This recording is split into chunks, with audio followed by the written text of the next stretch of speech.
Okay, Emma, what are we seeing up at Haugh these days? Guys, good to be with you. A hour or 2 hours or so on the practice field for the Bears today with Caleb Williams and the starters getting some situational work in there, some scripted work throughout the day. The story today is what Ben Johnson told us before practice, which is that Caleb Williams and the Bears starters will be on the field Sunday night at Soldier Field. And this is obviously different from this past Sunday where they kept the starters out. Ben Johnson got into the reason why they didn't play last weekend and why they will play on Sunday. So here's Ben Johnson. Well, last week and really all through camp, I've been pretty consistent with the thought of reps are the most important thing to get him up to speed. And by the plan that we had a week ago, we were able to get him probably somewhere between 80 and 100 more reps than we would have been able to do had he played in the game. This week, it's a different schedule, different length of time in terms of in between games and all that. And so our plan right now is the guys that sat out last week, they will be playing this week. What do you learn from players who are established starters who are playing in the preseason game? What do you look for out of them?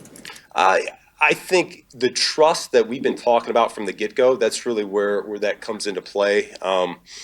We haven't been here with this group, as a coaching staff. And so that trust has been earning, and we've been developing that amongst each other. It's not a one-way street. It goes both ways. And so I think that's just another step in the progression. I think it'll be great for them also. It's a night game. And so the ability to get ready, at the hotel the night before the game, we kind of went through that with the Family Fest with those guys that didn't play the other day. Family Fest, we stayed at the hotel and then getting to the stadium early and going through that process. And then now it's a night game, and so it's a little bit different procedure. And it doesn't matter if you're a rookie or if you're a 10th-year guy. I think going through those steps with a new staff, I think those are already critical components. All right, so a lot of the logistics of game week, interesting stuff. Chris Emma, what do you think is different in terms of the volume of plays and kind of the goal of having Caleb work on those plays this week schematically? What's different in their process in terms of that this week? Part of it is just the week is structured like a regular game week. So they had the Monday get back from the game, review everything. Tuesday was the players' off day. Today was lighter work, going on through some situational stuff, third down and intermediate kind of situations, some red zone as well. They'll get a little bit lighter tomorrow for an hour and a half. And then Friday is obviously going to be different with the Bills coming in. But I think it's just about simulating a game week, getting everybody as prepared as can be for that kind of situation where you are going into that stadium and you are working with this coaching staff. And I like what Ben Johnson explained as to why they didn't play him last week, the idea of maximizing those reps. He felt at that point that it was more important to get as many reps possible for Caleb and the starters. And in this case, it's more valuable in his mind to get those guys a game week situation. So you've seen Ben Johnson adapt. It's not a one-size-fits-all strategy. We're going to keep these guys out the entire preseason, or we're going to play them the entire preseason.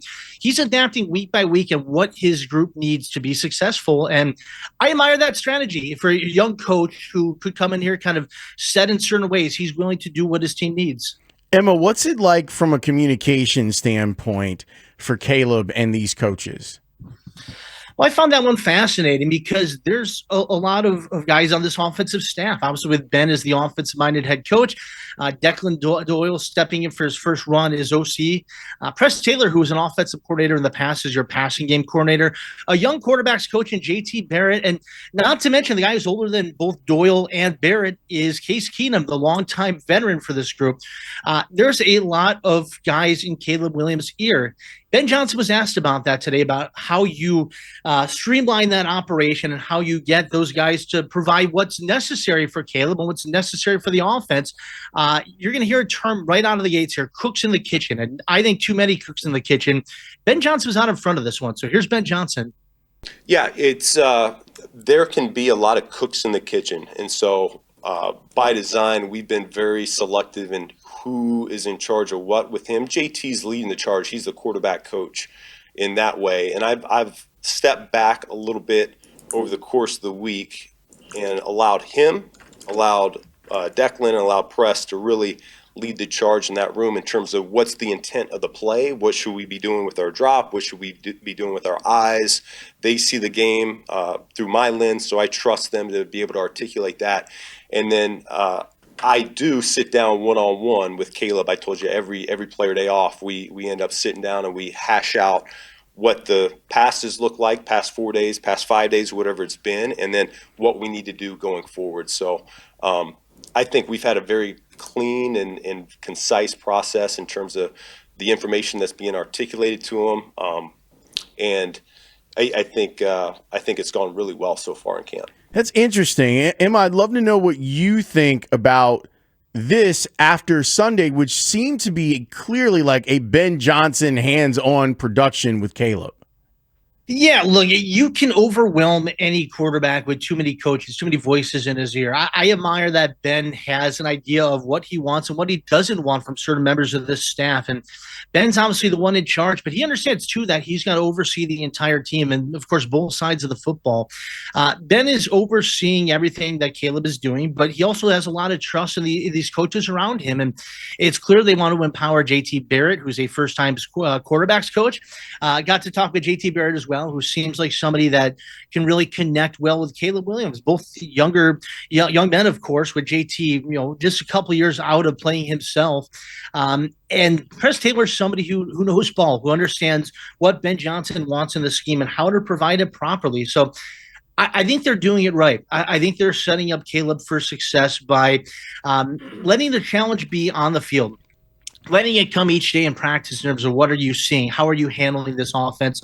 How is your own development going? Don't overwhelm him in the meeting rooms or off the field. Like, that should be the place where you're comfortable. And we've seen it in the past here and at other teams where there are too many cooks in the kitchen. There are too many coaches and voices in the quarterback's ears. And Matt Nagy used the term sounding board. There were way too many sounding boards here in the past. I think they've got the right operation in place. You know what? I think they are doing it right. And I'm overwhelmed with this realization in terms of sometimes a quarterback comes to a bad situation and it takes a long, long time for him to get everything that he needs. We'll be able to figure out at the end of this year just how good Caleb Williams is and can be. I don't know that we'll have full clarity on his career, but we're going to have a guy who's got a really smart offensive head coach with an incredible coaching staff, a full array of weapons as receivers, including a rookie they drafted, 2 real good tight ends. It's like they're removing excuses from their evaluation of Caleb Williams in the long term pretty efficiently. In my view, as a guy who's watched quarterbacks not have what they need in this town for a long time. So that's a broader conversation, but it just hit me there in the middle. You mentioned Press Taylor. We just heard his voice for the first time last hour. He sounds a lot like his brother Zach Taylor of the Cincinnati Bengals, frankly, in terms of a vocal doppelganger. But what did he have to say? Well, it's a good segue from what you just said, Speaks. I want to add to that because I completely agree, man. This is the no excuses tour for Caleb Williams. And I think if everything goes well, if he's healthy and you're able to get him in and out of these games properly, then you're going to know whether or not he can be your quarterback long term. I'm not saying if you're going to know if he's going to be the franchise quarterback, but I think you're going to get a sense of what he has and what he doesn't. And I'm curious to see with the beefed up protection, with the improved playmaking, and most importantly, with the coaching staff that is ready to cater this offense to him and really try to set him up for success. I think you're going to learn a lot about Caleb Williams this year. Now, that segues well to what Press Taylor said, because we know that the Bears are testing Caleb Williams in practice every day. They're putting a lot on his plate. But what is that specifically? Press Taylor, the passing game coordinator, gave a great answer about how they are testing Caleb Williams. So here's Press Taylor. Yeah, there's a lot going on. There's certain calls that you get a number of different letters. There could be tags in the formation to tell guys who to motion, where to motion to, tags in the play call that tell you certain things, kills that you're having to get through. So sometimes it's you heard a word differently. Sometimes when you're not game planning too, the whole inventory of our offense can be thrown at you at any point in the practice where, in a game, it's honed in, you've repped it every single day, and you see by Sunday, you've seen 4 days worth of work into certain calls where the quarterback's anticipating play calls based on what's in. It's a little tougher sometimes when the whole thing can get thrown at you and you're trying to Did he mean to say that? Was it did he say this? Did he say that? You're not exactly sure because there's not always a game plan built for a specific practice. So sometimes we can make that challenging, and sometimes that's just kind of what we're trying to get. We want a sense of urgency with the way we communicate it in the huddle and at the line of scrimmage. How's the process been in terms of getting this installed with them, developing Caleb in particular within the scheme and getting him to where he needs to be? I think same thing as we talked about earlier. They're getting better every day. So you see growth every single day. It may not always result in the way we want, but you're watching the process of how they study, how they approach the practice, how they approach each huddle, each period, because in training camp especially, each period is so scripted. We're looking for certain things. It may be a red zone period. It may be a third down period where there's certain elements we're trying to add to a practice to make sure we check each box before we go into game day, because you want to make sure, do we get enough 3rd and 7 and 10s this week? Well, maybe we need 5 in this period to be able to kind of get up there to hit the whole inventory, but to see a number of different pressure packages as well. So you're just looking for growth every single day as we move forward to week 1.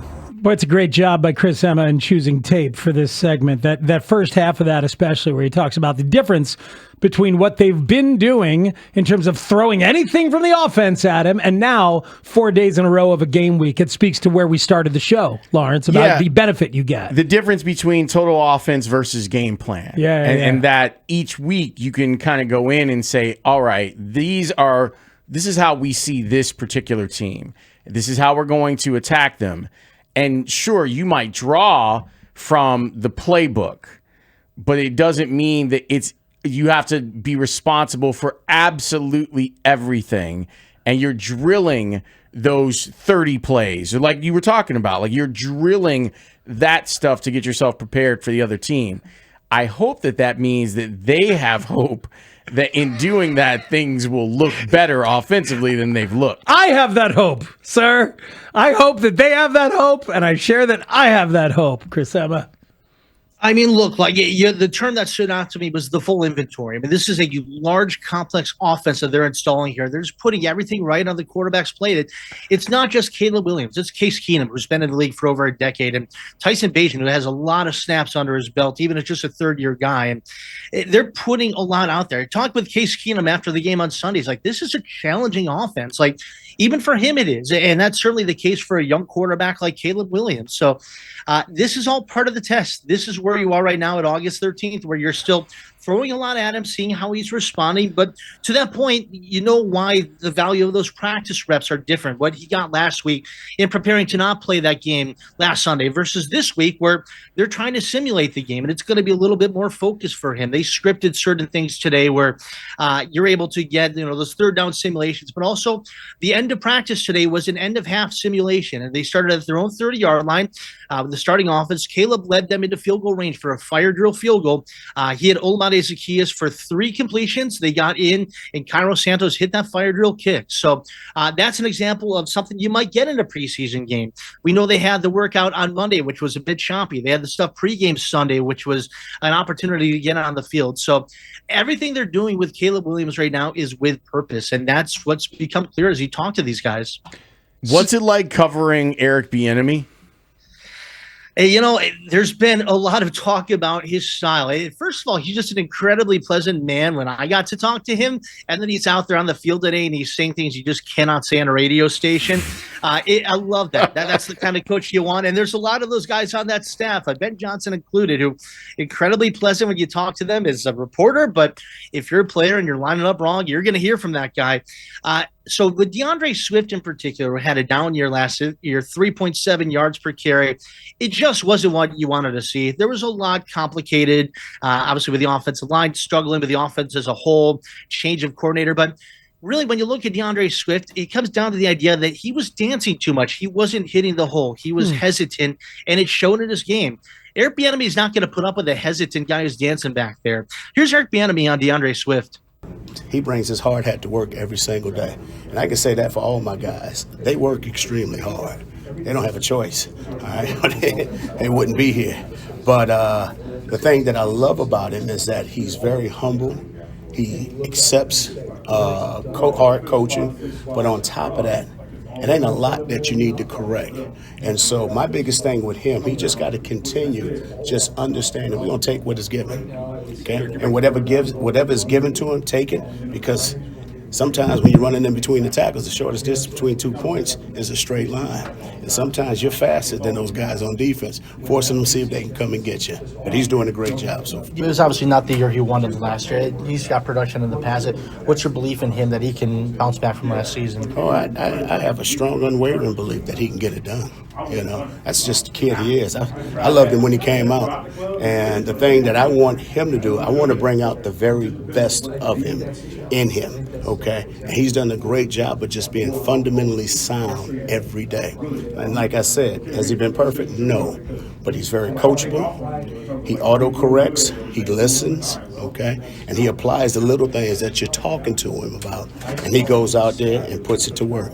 Damn, that just made DeAndre Swift jump up my draft board in fantasy a couple of rounds. You hate DeAndre Swift. But I didn't hate him in Philly.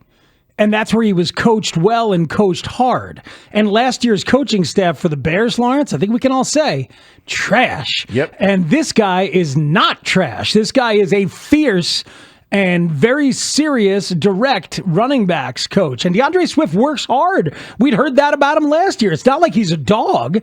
He was just bouncing everything outside, and nobody was saying, hey, please don't, because he was a high-paid free agent. And Eric is saying, no. Hey, he's going to take what's given. That's what he's going to do. That gives me some hope for DeAndre Swift. Go ahead, Emma. Go ahead. Yeah, you talk to people in this building who, look, let's be honest, like they looked at the running back market. I mean, they looked in the open market and free agency. There wasn't anything that jumped out to them. They looked at everything in the draft. I mean, Genty, the price is too high. Travion Henderson was right there before they picked and snatched off the board. Cam Scatteraboo, like there were guys they looked at before Kyle Monungai in the 7th round. They're not totally sold on DeAndre Swift, but they are also bullish because of what Eric Bieniemy brings to him. And they believe with Bieniemy coaching him and an offense that's more functional, with beefed up protection up front, with 3 new starters in the interior, and potentially a 4th at left tackle, that you're going to get the best out of DeAndre Swift, what you saw in Philly 2 years ago. So now that we have a better understanding on how all of this goes, let's flip over to some defensive personnel. How's Jaquan Brisker doing? Well, he said, he'll take the field on Sunday for the first time since in a game, in a preseason game, granted, that since he got hurt last year. Quick answer, are you comfortable playing? Any concern? He's like, I wouldn't be out here if I was uncomfortable. So he's ready to go. And you've seen a strong camp from Jaquan Brisker. I think about that pick he had last week against Tua Tagovailoa in practice. Gets to go up against Josh Allen on Friday. But he gets to go up against this starting offense of the Bears every day and vice versa. We talk about the challenge of iron sharpens iron, as you often hear. They're challenging each other schematically. So you're going to hear Jaquan Brisker 2 parts talking about the challenge that the defense sees going up against this offense, and then vice versa, what the offense gets going up against the defense. Here's Jaquan Brisker. Or disguise, or safeties, the way we sell our look, the way we're 12, 14 yards deep and things like that. That's a big difference, and not showing our hand, coming down during the snap, things like that. So just try to keep the picture the same, but when he calls hut, just show a different picture, obviously, depending on the defense. Motions, zoom motions, fast motions, things like that. The way they break the huddle, sometimes they might break it fast, sometimes they might break it slow. They'll be under center, they'll be in shotgun.